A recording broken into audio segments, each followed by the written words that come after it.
Selamat datang di video pendahuluan pengembangan game bersama saya IR. Ahmad Azhari Eskom MEng dari Departemen Informatika Universitas Ahmad Dahlan. Mempelajari pengembangan game sangat penting karena beberapa alasan. Game ITU menarik dan tidak hanya teknis, tetapi juga melibatkan seni. Ada banyak peluang karir di industri game, mulai dari programmer, desainer, hingga artis 2D/3D. Selain ITU, pengetahuan tentang game dapat digunakan dalam proses simulasi. Pengembangan game adalah proses kreatif untuk menciptakan permainan interaktif yang melibatkan pemain dalam berbagai konteks dan pengalaman. Indonesia kaya akan budaya dan tradisi, termasuk dalam permainan tradisional.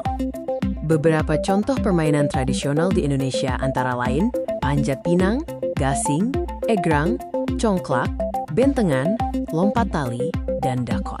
Ini adalah warisan budaya yang perlu kita jaga.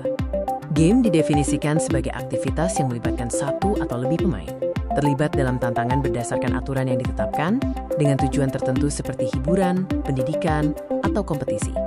Elemen penting dalam game mencakup pemain, aturan, dan kondisi kemenangan atau kekalahan. Dalam bahasa Indonesia, game bisa disamakan dengan permainan.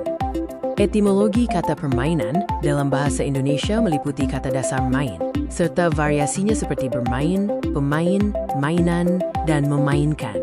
Permainan dapat dibagi menjadi aktivitas fisik UM-UM dan aktivitas fisik spesifik yang dapat dilihat dari berbagai sudut pandang seperti langsung atau tidak langsung, manual atau digital, dan lain-lain.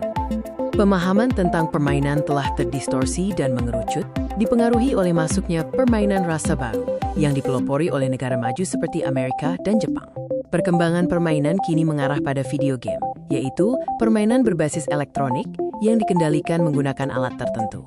Pengembangan game adalah proses merancang, membuat, dan memperbaiki permainan interaktif dari konsep awal hingga produk akhir.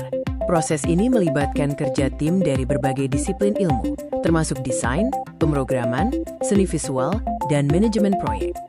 Konsep dasar pengembangan game meliputi kreativitas dan inovasi untuk menciptakan pengalaman yang menarik, desain permainan yang mencakup aturan dan mekanika, pengalaman pengguna, UX, dan teknologi seperti mesin permainan dan bahasa pemrograman. Fitur wajib dalam game termasuk grafis, matematika, penanganan input, audio, AI, fisika, scripting, level editor, dan network. Terdapat berbagai jenis game, di antaranya aksi, petualangan, RPG, strategi, puzzle, simulasi, edukasi, horor, MMORPG, sandbox, platformer, olahraga, dan musik ritmik. Game aksi fokus pada kecepatan dan refleks, seperti game tembak-menembak dan pertarungan.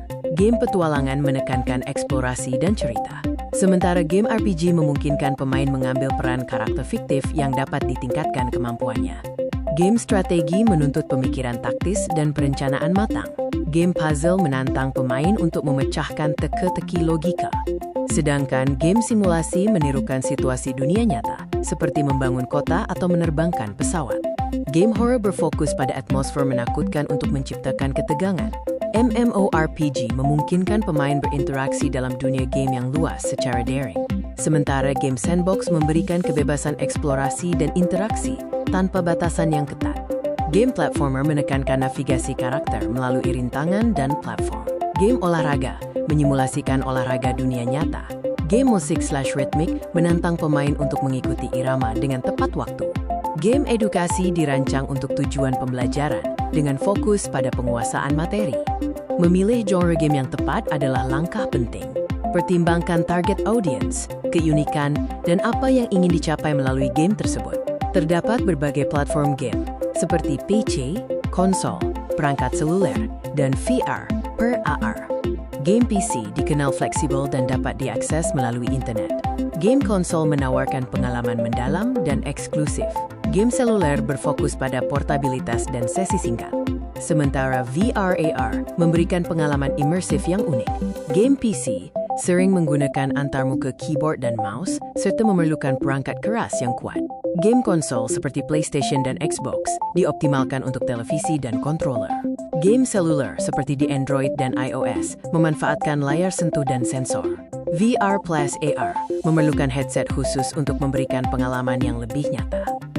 Game diklasifikasikan berdasarkan rating seperti rating E, E10+, T, M, dan AO yang menunjukkan kesesuaian usia pemain. Rating E untuk semua umur, E10+ untuk 10 tahun ke atas, T untuk remaja, M untuk dewasa, dan AO untuk dewasa saja. Klasifikasi ini penting untuk panduan orang tua dan industri game, agar konten sesuai dengan usia pemain, menjamin lingkungan permainan yang sehat dan bertanggung jawab. Klasifikasi game dapat memengaruhi desain game. Sebagai contoh, game dengan rating E perlu menghindari kekerasan dan tema dewasa, sementara game rating M dapat menampilkan konten yang lebih eksplisit. Terima kasih telah menonton video ini. Sampai jumpa di video selanjutnya. Terdapat berbagai macam klasifikasi usia game yang berbeda di berbagai negara. Misalnya, di Amerika Serikat ada ISRB, di Eropa ada PEGI, dan di Jepang ada Zero.